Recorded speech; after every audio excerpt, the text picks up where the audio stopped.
Overwatch 2 released on October 4th, 2022, remixing Overwatch 1, which released in May of 2016. The new and improved version of Overwatch changed the game, removing one tank, Hey, disconnected. making the core game a 5v5 rather than a 6v6. Hey, connected. Overwatch 2 also removed the long-hated Assault game mode and replaced it with Push. With new heroes on release and PvP promised in the near future, the Overwatch 2 launch instilled hope in the players. A new hope that would be the draw of new players to grow the game. However, we are dealing with Blizzard, a company that has let players down all throughout the life of Overwatch 1.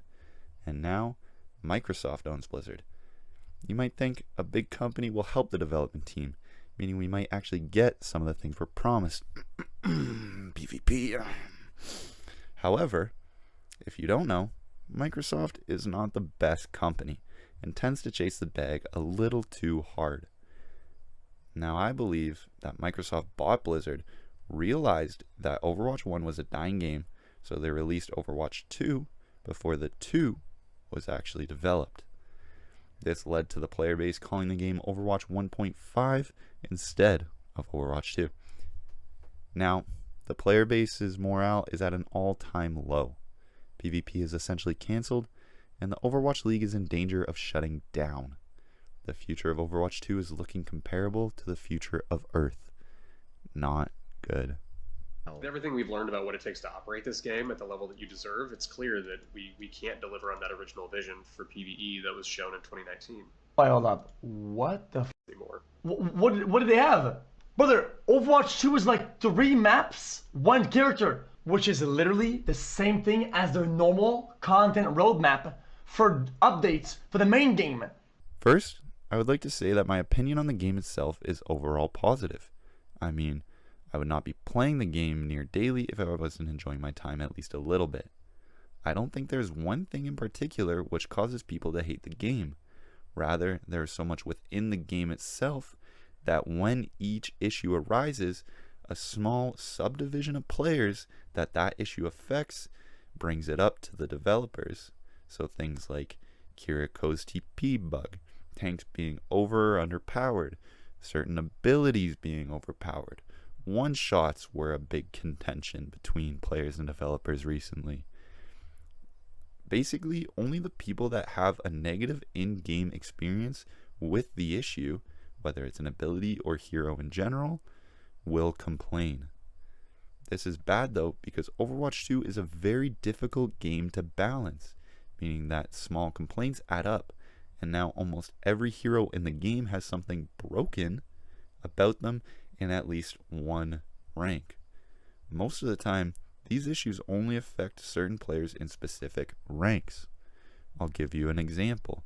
A very good Doomfist, like Zebra, is a GM player who can absolutely take over a lobby and carry. However, Doomfist is seen as one of the worst characters in the game. So should we buff Doomfist? Probably not, unless we want to see Zebra be the next Yazan and take over all top 10 spots on the NA leaderboard, which I mean would be pretty sick, but it's neither here nor there.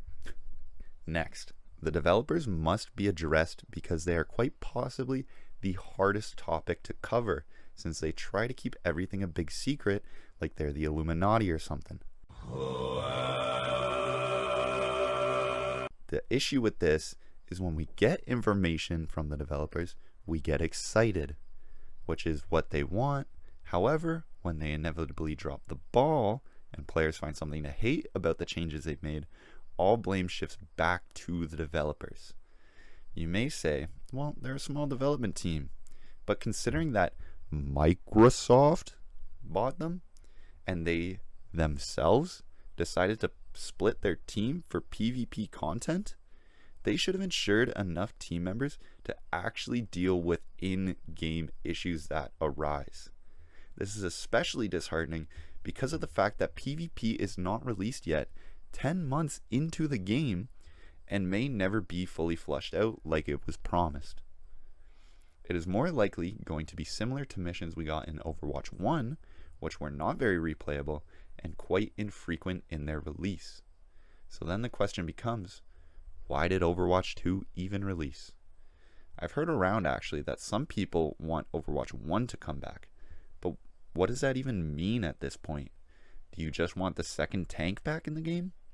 In that case, developers have to redo the tank buffs so they fit back into Overwatch 1, and now we just have the exact same issue of balance, because now the entire role has to be rebalanced in a 6v6 setting. This ultimately will just make the players think that one tank is better. Do you kind of see where the issue I'm getting at is? Finally, one topic I have to touch on is the Overwatch League, because when this started, fans were electrified with excitement. The best players in the world competing live on stage in front of thousands of fans with so many more watching online. This was peak Overwatch in the most literal sense. Introduce our first team. It's the London Spitfire. Jester leading the action here. Carrying the support. Going to be carrying this game. Look at this. See, there comes the rest. Oh my God. Where was the talk about Pine? That guy's a monster. Big Boss Pine is on the scene. Oh! He's going to kill everybody. Oh! He rolls in. Gets one. Gets two. Finds himself in behind. Oh, there's right there. He gets the setup. Since then, the skill level of players in the league has only gone up. That was a triple kill. Replay. No Did it just go way through did he all line of that them? one up. Oh my God. Oh, they were standing in a straight line. But so has the greed. Teams are simply not making enough money to stay in the league anymore. There are too many teams and not enough fans. Overwatch League is something I just recently got into, to farm owl tokens in the shop of course, and I've actually been really enjoying cheering for my home team, the Toronto Defiant. Even if they're kind of bad, it's okay, I love you guys.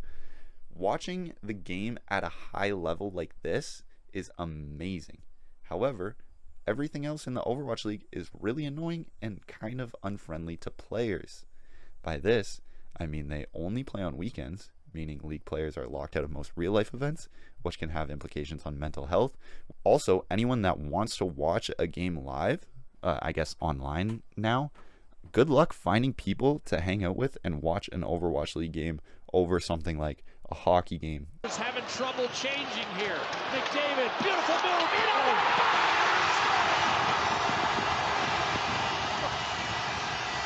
A basketball game. Look by Dwayne Wade, here he comes with LeBron. Oh my! Again, a crusher from high above the rim at the Bradley Center. A football game. This is sick. Put this to music. I don't think he stepped out either. That may be the greatest catch I've ever seen. Defense number 39. Penalties decline. Result of the play. Touchdown. You have to be kidding me. That is impossible. A real football game. La rescata Ben, la vaca. Ama Rodríguez tirando golazo. Taque, taque, taque, gol, gol. Vino. Gol de mundial. Taque, taque, gol, gol. Taque, taque, gol, gol, gol. Taque, taque, gol, gol. Taque, taque, gol, gol. Taque, taque. Vino.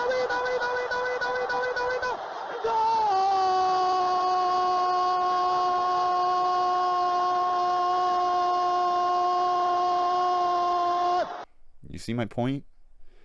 Also, the merch is simply too expensive, both in-game and in real life.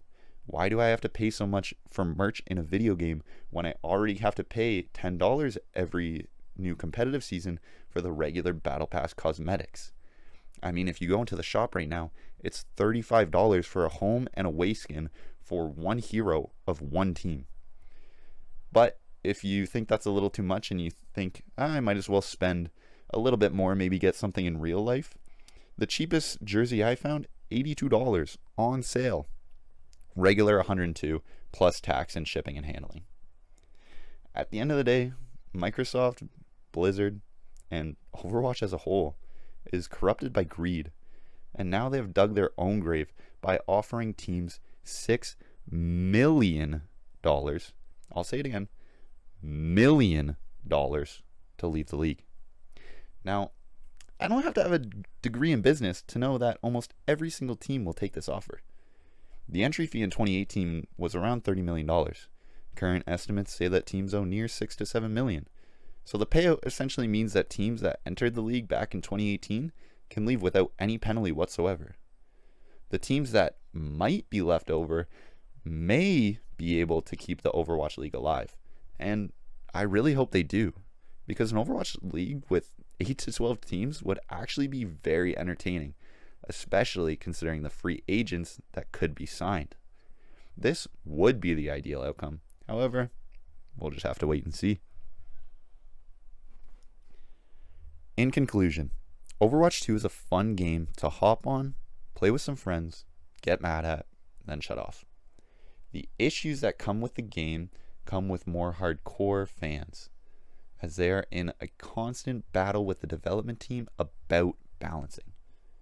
The players must keep a strong resolve to continue to play the game because developers constantly let us down. It happened in Overwatch 1, it's happening in Overwatch 2, and when Overwatch 3 fails to launch, it will still happen somehow. Now, it seems all hope is gone. Well, you made it this far in my rant. You might still be confused about what I was kind of getting at. I know I tend to jumble my words and go off on random little tangents here and there, but the main point I wanted to drive across this video is that the issue with Overwatch 2 is the relationships between players, developers, and the game itself. I think as fans of the game, we get a little too into it, both as players and developers. We let our emotions sway our judgment, and we let past missteps define our current action. This cycle of being promised something, then being letting down, then grinding it out to the next season, only to get to the next promise to be let down again, well, it's hard on the mental, on both sides even. But we have to be conscious of why we play, or make the game if you're a developer. Because remember, not everything lasts forever, and we just have to enjoy the time we have with the things we love while they're around. Or we might just miss the laughs, the friendships, and every other experience that comes with making the best out of a bad situation. So I will continue to play. I will continue to make as funny content as I can, because I have fun with this game. And I want you to have that too. So let me know in the comments what you think the issue with Overwatch is, and maybe, just maybe, we can save this game together. Because this game needs our help more than our hate. Also join the Discord.